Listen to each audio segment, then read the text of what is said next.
kidnapped little girl begged and triggered an unstoppable force. Why would 2,500 outlaws mobilize for one child? The answer lies in a secret decades-old oath, a debt of blood, and a promise that could shatter a city to save a single life. If you're new here, subscribe and comment your location. Now let's begin. The summer sun was fat and lazy over the quiet street where 10-year-old Maya lived. She was drawing with chalk on the driveway, a pink heart for her mom, Rita. She didn't see the white van until its side door slid open with a thunk. A man with a baseball cap jumped out.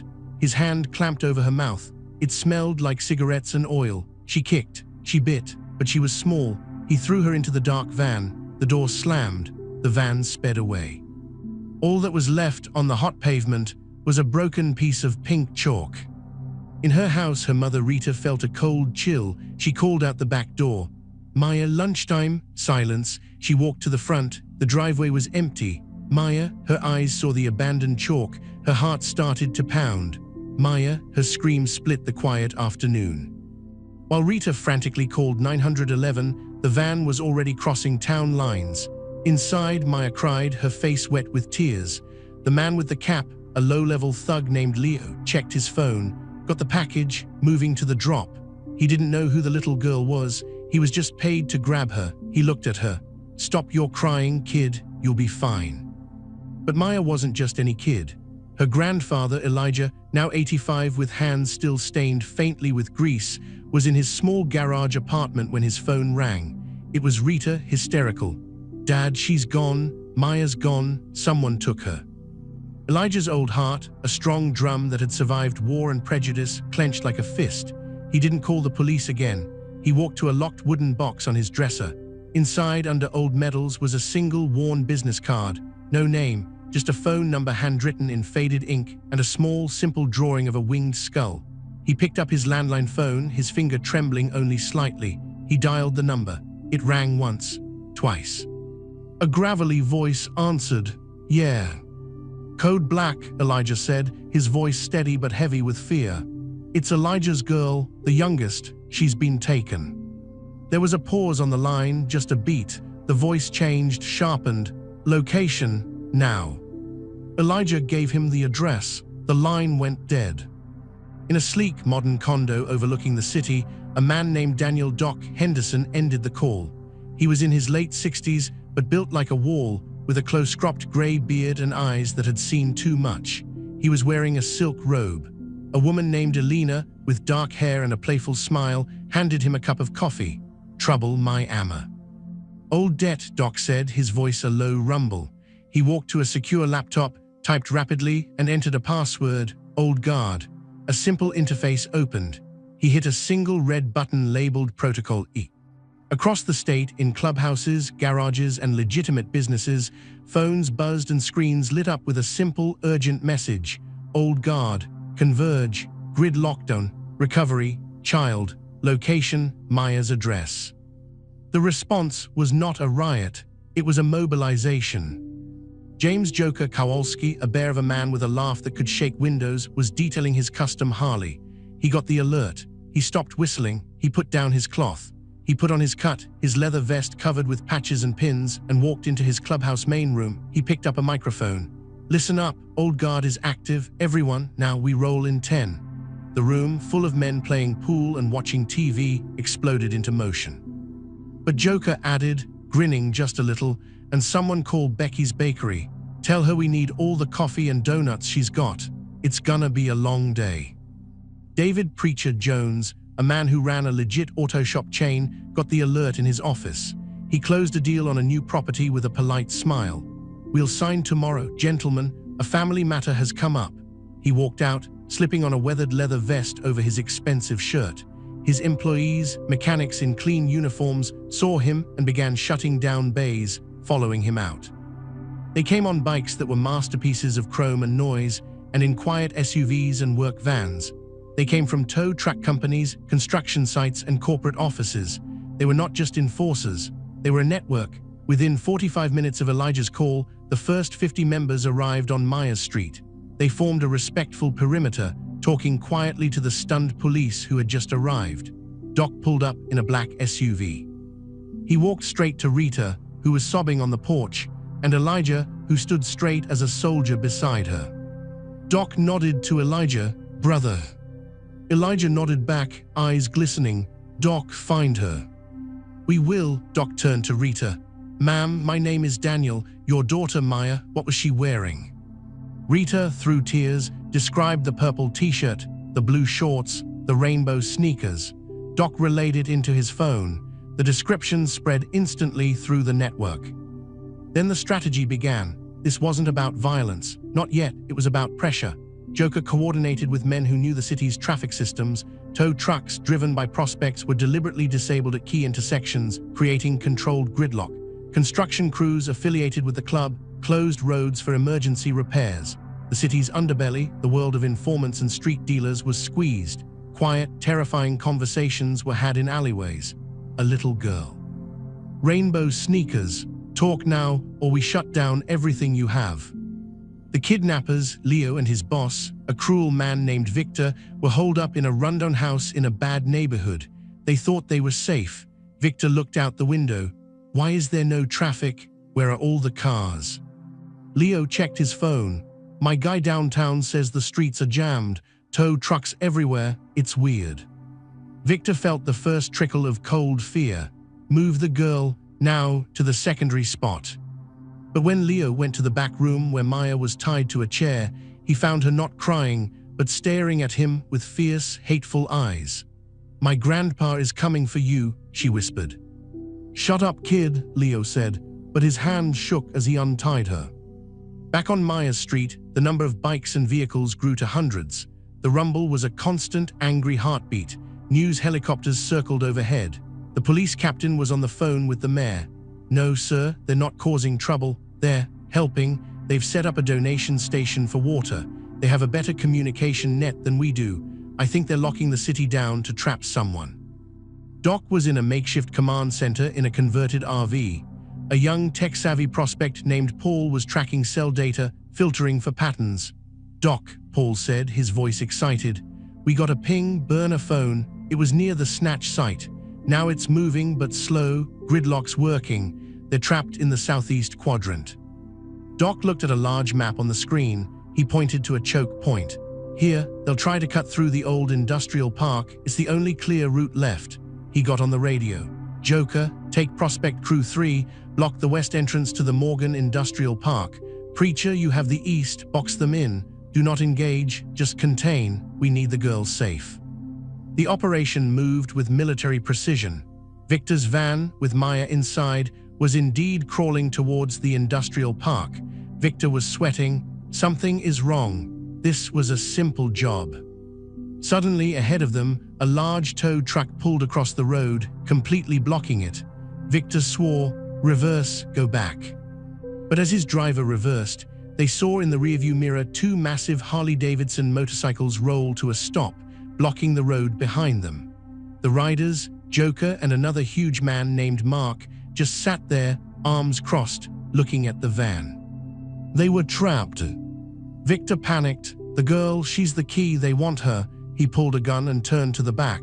"We use her as a shield." Inside the van, Maya saw the gun and froze in fear. Outside, Doc's SUV arrived silently. He got out, followed by two serious-faced men. He walked calmly towards the van, right into the potential line of fire. The police, now cordoning the area from a distance, held their breath.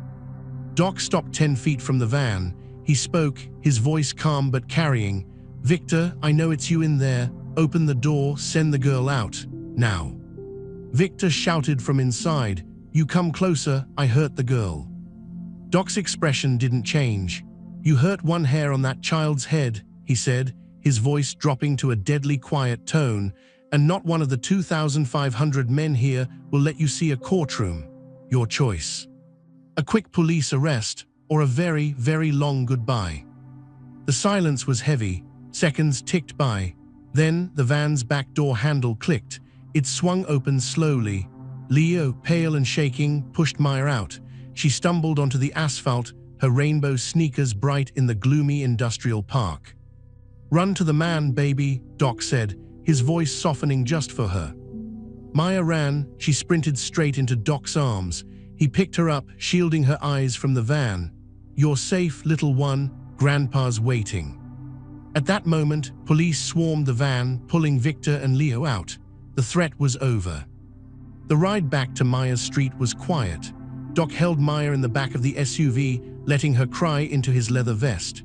When they turned onto her street, Maya's eyes went wide. Thousands of people, bikers, neighbors, police, news crews were there, but they parted like a sea. And there at the center stood Elijah and Rita. Maya scrambled out of the car and ran. "Mom, Grandpa." Rita fell to her knees, clutching her daughter, weeping uncontrollably. Elijah placed a trembling hand on Maya's head, then looked over at Doc, who stood by his SUV. The two old men from different worlds locked eyes. A nod passed between them, a promise kept. The crowd erupted in cheers.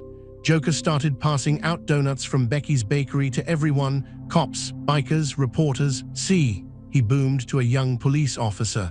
"We are all on the same side today, kid, donut." The sun began to set, painting the sky orange and purple.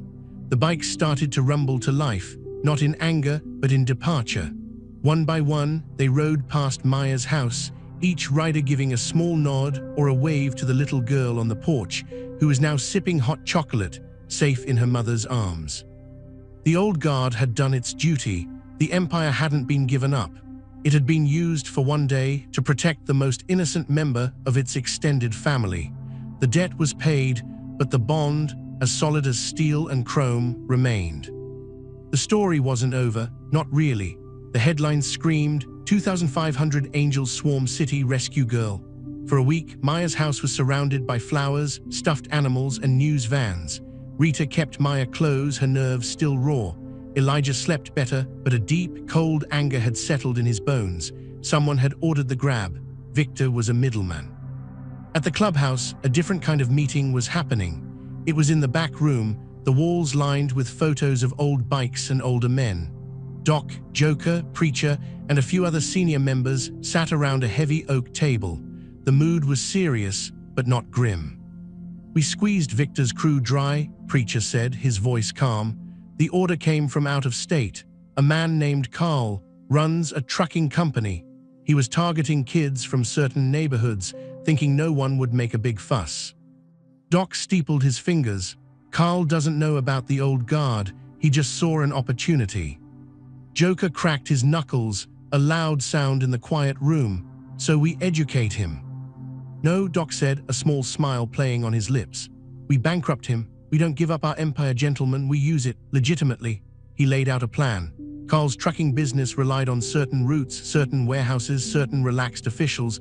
The club's network, their legitimate businesses in logistics, construction, and law would apply pressure. They would outbid him on contracts. Their contacts in City Hall would suddenly find safety violations at his docks. Their lawyers would hit him with lawsuits from injured employees. It would be a quiet, total financial war. And Doc added, "We make sure every other bottom feeder in the country knows why Carl is losing everything. The story spreads. The protection extends." The men nodded. This was their world. This was how they ruled. Meanwhile, life tried to return to normal. Maya went back to school with a security detail, a friendly, huge prospect named Mark who pretended to be a crossing guard. He wore a neon vest over his cut and made silly faces at the kids. Maya's friends thought he was the coolest. One afternoon, Elena, Doc's girlfriend, showed up at Rita's door. She carried a casserole dish and a bottle of wine. "I'm Elena, Daniel's friend. He's busy being important. I thought you could use some non-important company." Rita, hesitant, let her in. Elena was warm and funny. She didn't talk about bikes or danger. She talked about bad movies and good recipes. She made Rita laugh. When Maya came home, Elena showed her a magic trick with a coin. "My abuela taught me that," she said, winking. Over wine that evening, Rita confessed her fear. "How do I ever let her out of my sight again?" Elena put down her glass.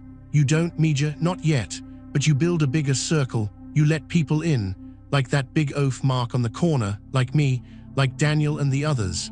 The circle around Maya is very, very big now." Rita felt a weight lift. She wasn't alone. A chemistry was sparking elsewhere too. Paul, the young tech prospect who had tracked the burner phone, was tasked with upgrading Elijah's home security. He was shy, brilliant with wires, and painfully awkward around Stella, Elijah's home health nurse, who was all sunshine and efficiency. "Just put the cameras where they can see, honey, not where they'll look ugly," Stella instructed, hands on her hips. Paul, balancing on a ladder, blushed. "Yes, ma'am. The optimal field of view considers both coverage and aesthetics." Stella laughed, a warm, rich sound. "You talk like a manual, just call me Stella." As Paul worked, Stella helped Elijah with his exercises.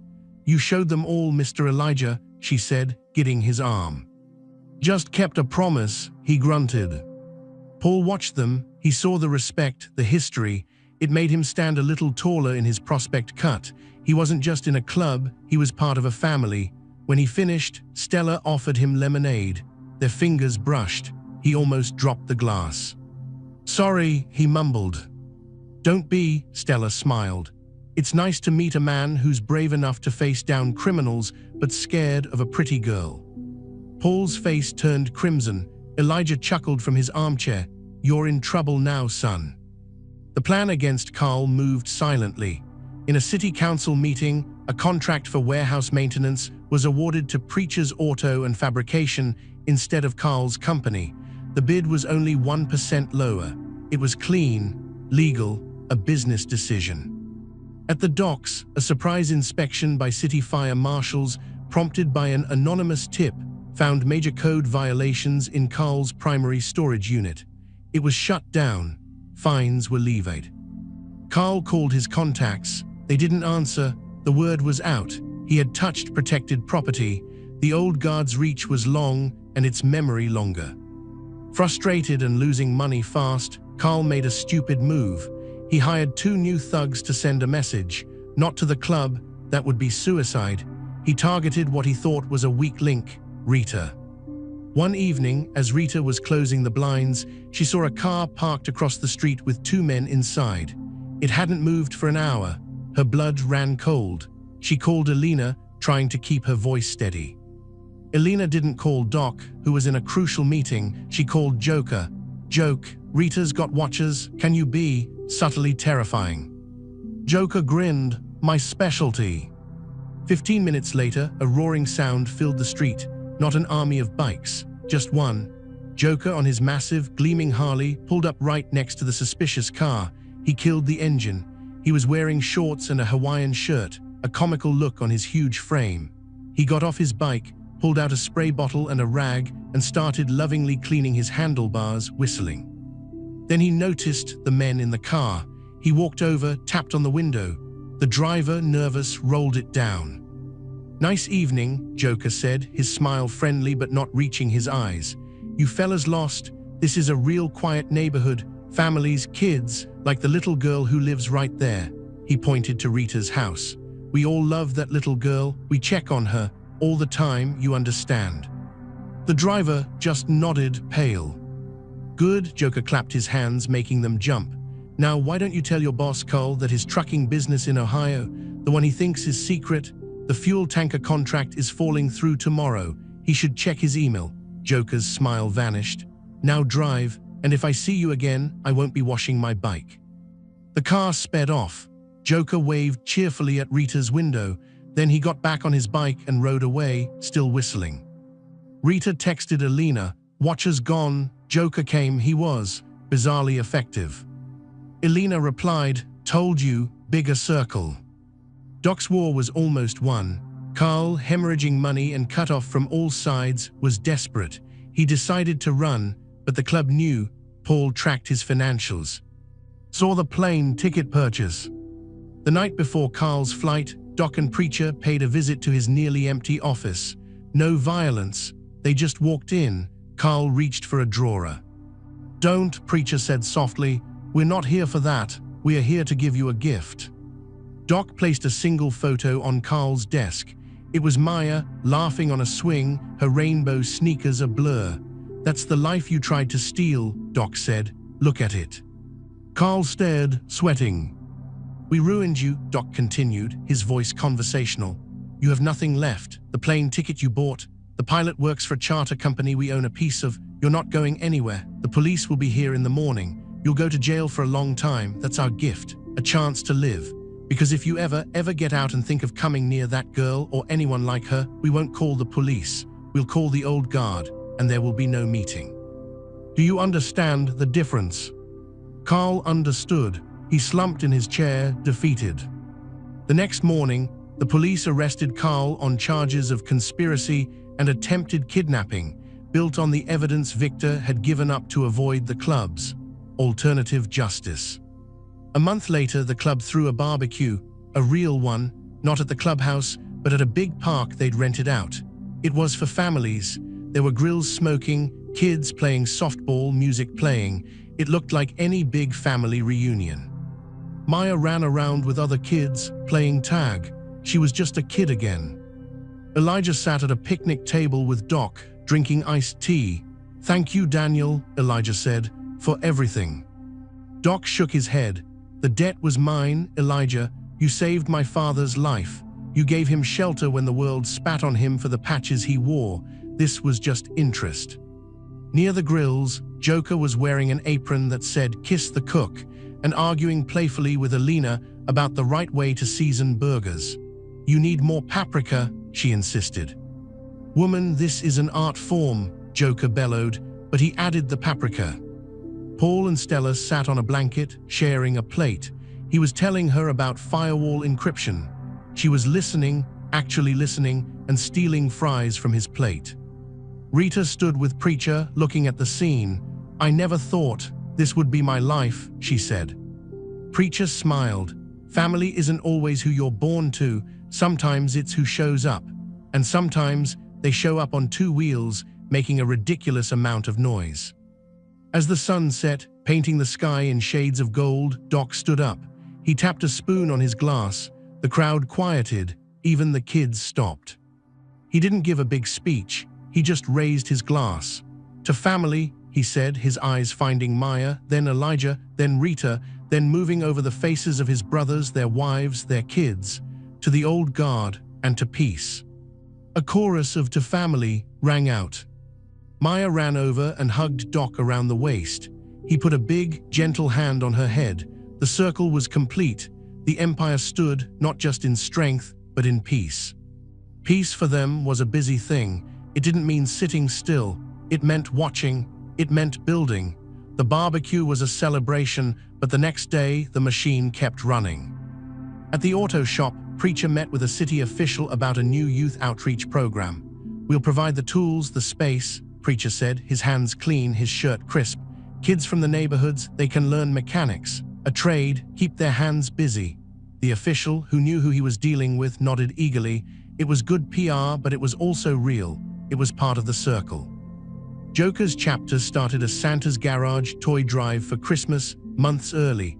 Bikers in beards and cuts collected teddy bears instead of causing trouble. The local news did a sweet, funny story on it. Joker hammed it up for the camera, holding a pink unicorn plushie. "What?" he boomed. "I've got a sensitive side." The footage got thousands of likes online. And Paul and Stella, they went on a real date. Paul was so nervous he showed up to the restaurant on his motorcycle, still in his prospect cut.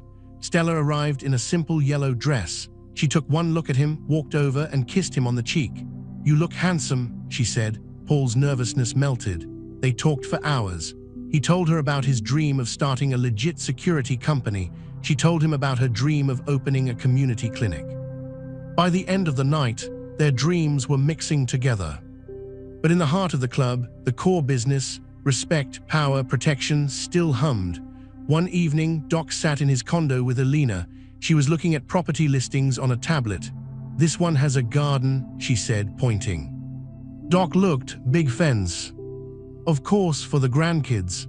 She said it casually, but her eyes flicked up to meet his. There was a question there, a future. Before Doc could answer, his phone buzzed. It was a message from an old associate in Nevada.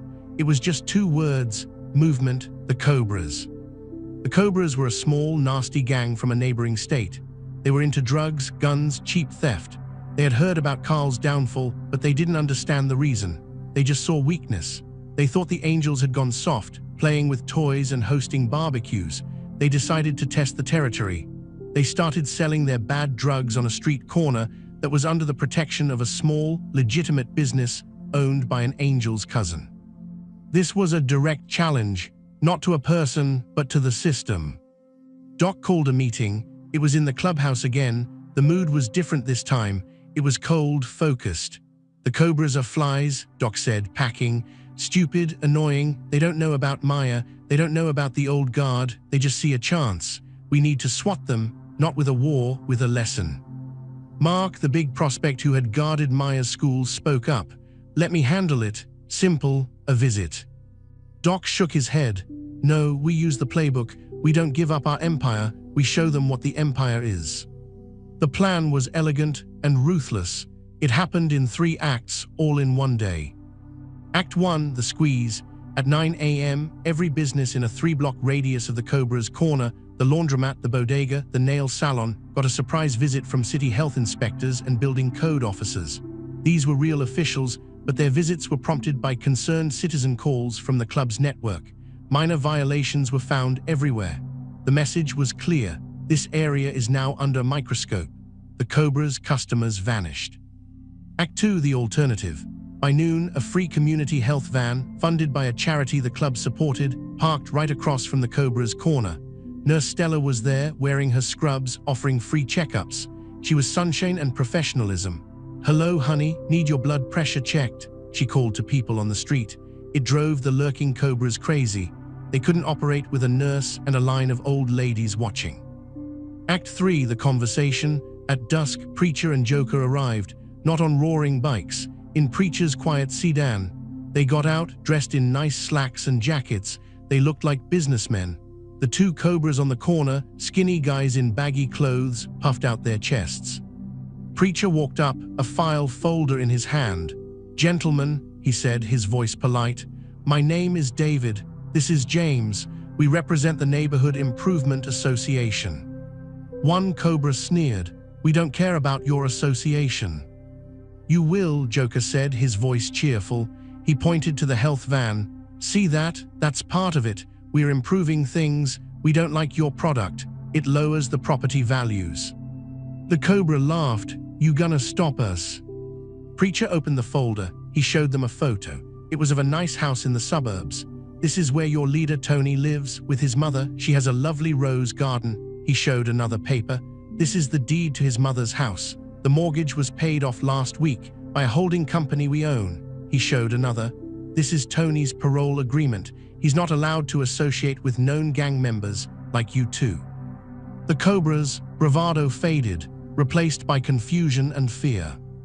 "The lesson," Preacher said, closing the folder. "We don't fight you for the street corner. We own the street. We own the inspectors who shut down the businesses. We own the charity that helps the people. We might even own the house your boss's mom lives in. You are not in a war. You are in the way of a community garden project. You will leave this city by tomorrow morning. If you don't, we will not come back with guns. We will come back with lawyers and social workers and tax auditors. And you will have nothing, not even the clothes on your back. Do you understand the difference?" The Cobras understood. They were gone by morning. The news never reported a thing. It was just another quiet day. Back at the heart of the circle, life grew. Paul proposed to Stella in Elijah's garage, with the old man as his witness. He did it surrounded by the smell of oil and history. She said yes. Maya started middle school. She still had a shadow sometimes, Mark or another prospect, but they were just big friends now. She joined the robotics club.